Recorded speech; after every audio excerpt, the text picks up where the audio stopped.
तो रिसेंटली महाराष्ट्र में शिवसेना के 39 एमएलएस के ग्रुप ने एकनाथ शिंदे की लीडरशिप में बगावत कर ली, जिसकी वजह से NCP plus Congress plus Shiv Sena के कोलिशन गवर्नमेंट ने पावर खो दिया और उद्धव ठाकरे को रिज़ाइन करना पड़ा।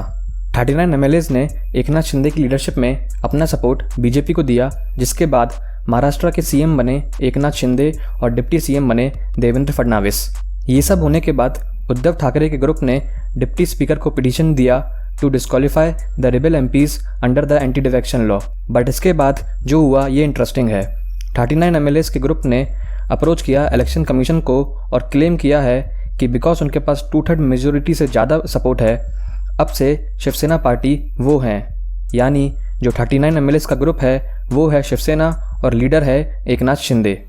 इस पूरी प्रोसेस में हुआ ये है कि जो पार्टी रिबेल एमएलएस ने छोड़ी थी उसी पार्टी का नाम और पार्टी सिंबल वो अब क्लेम कर रहे हैं। तो समझते हैं कि किसको मिलेगा शिवसेना पार्टी का नाम and party symbol, and how election commission will decide कि रियल शिवसेना कौन है, एकनाथ शिंदे का ग्रुप या उद्धव ठाकरे का ग्रुप, and also what about the defection of rebel MLAs. तो according to anti defection law, अगर आपके पास मोर देन 2/3 का सपोर्ट है तब भी आपका डिस्क्वालिफिकेशन हो सकता है। 2/3 से ज़्यादा सपोर्ट होना डजंट गारंटी कि आप एंटी डिफेक्शन लॉ से इम्यून हो जाएंगे। अगर डिफेक्टेड ग्रुप को इम्यून होना है तो इट्स कंपलसरी कि defected group another political party में मर्ज हो जाए, जो इस केस में अभी तक नहीं हुआ है बिकॉज एकनाथ शिंदे के ग्रुप ने बीजेपी पार्टी ज्वाइन नहीं करी है और ना ही फ्यूचर में ऐसा होता कुछ दिख रहा है। So the only option remaining with them is to declare themselves as a Shiv Sena party, और इसीलिए एकनाथ शिंदे के ग्रुप ने अप्रोच किया है इलेक्शन कमीशन को on the basis of support कि शिवसेना पार्टी का नाम और सिंबल उनके ग्रुप को मिलना चाहिए। इलेक्शन कमीशन कैसे डिसाइड करेगा, इससे पहले देखते हैं कि पास्ट में इस तरह के डिस्प्यूट कैसे रिजॉल्व हुए थे। इन द ईयर 1969 आईएनसी में भी इसी तरह का स्प्लिट हुआ था and Congress was divided into Congress O and Congress जे।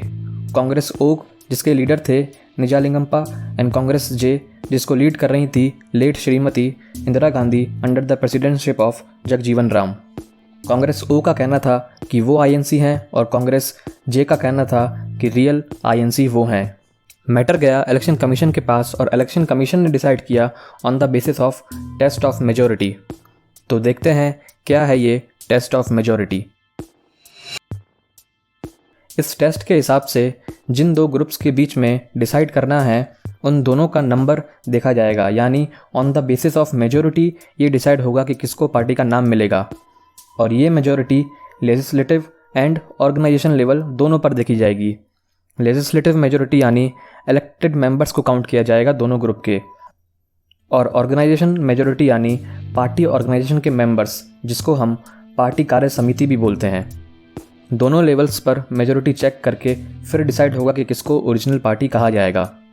और 1969 के केस में फाइनली डिसीजन कांग्रेस जे के फेवर में गया, which was led by late Shrimati Indira Gandhi. इसके बाद डिसीजन को सुप्रीम कोर्ट में चैलेंज किया गया और ये बन गया famous Sadiq Ali case of 1972, जिसमें कोर्ट ने इलेक्शन कमीशन के डिसीजन को सही माना और टेस्ट ऑफ मेजॉरिटी बन गया basis to decide who will get parents party name between two rival groups in the case of defection.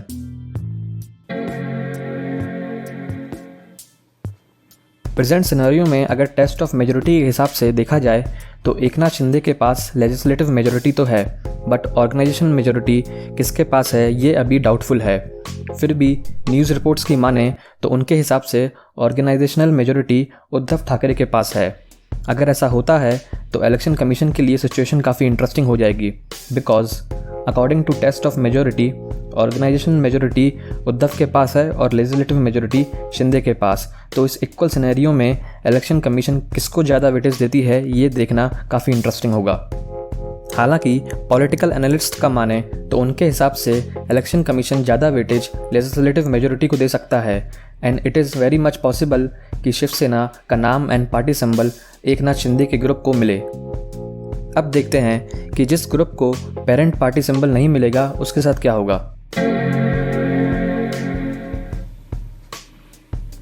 ऐसी सिचुएशन में उस ग्रुप को रजिस्टर करना पड़ेगा एज अ न्यू पार्टी और इलेक्शन कमीशन रिकॉग्नाइज नहीं करती न्यू पार्टी को as a state and national party, यानी कि करंट इलेक्टेड रिप्रेजेंटेटिव्स जो होंगे उस ग्रुप्स के, उनको फिर से इलेक्ट होकर आना पड़ेगा एंड उस परफॉर्मेंस पर ये डिसाइड होगा कि उन्हें स्टेट पार्टी का टैग मिलता है या नहीं मिलता है, जो काफ़ी लॉजिकल भी है बिकॉज करंट एमएलएज ने अनडिवाइडेड पार्टी या पेरेंट पार्टी के टिकट्स पर इलेक्शन जीता हुआ है जो अब डिवाइड हो चुकी है। तो अगर आपको ऐसा लगता है कि शिंदे एंड उद्धव ठाकरे का ये जो बैटल है ओवर हो चुका है, then we are wrong because the real battle for Shivsena's legacy will be fought before election commission. So that's it for today guys. अगर वीडियो इन्फॉर्मेटिव लगा हो तो लाइक एंड सब्सक्राइब जरूर कर देना। Take care, good bye.